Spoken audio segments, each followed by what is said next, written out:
Sa matinding pananalasa ng bagyong Krasing sa bansa na nagdulot ng pag-ulan, pagbaha at pagkasira ng mga kalsada, nagpamalas ang ating mga kapulisan sa Antique ng isang mabilis na aksyon upang maghatid ng seguridad at kaayusan sa mga residente.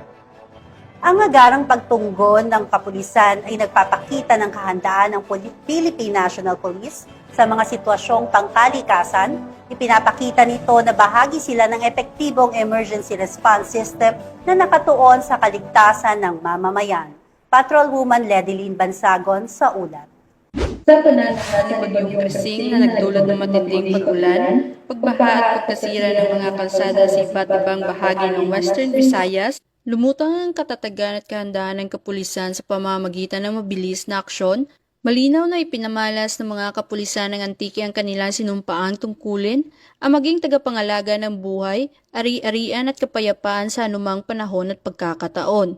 Sa direktiba ng Police Regional Office 6 sa pamumuno ni Police Brigadier General Josefino D. Ligan, Regional Director ng Pro 6 at sa utos ng pamunuan ng Antique Police Provincial Office, agad na kumilos sa mga kapulisan ng Sibaste Municipal Police Station upang magsagawa ng search and rescue operation kaugnay sa napaulat na 2 nawawalang individual sa bayan ng Sibaste dulot ng pananalasa ni Bagyong Krasing nito lamang ika-22 ng Hulyo taong kasalukuyan.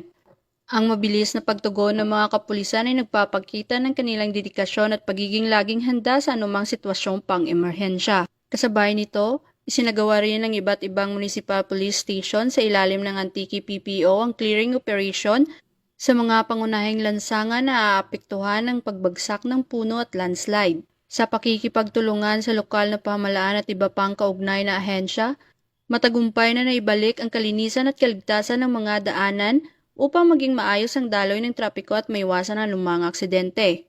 Bilang tugon sa panawagan ng tulong ng mga mamamayang nasalanta ng Bagyong Krasing, agad na isinagawa ng kapulisan ng Antique ang malawakang relief operations bilang bahagi ng makataong serbisyo ng Philippine National Police.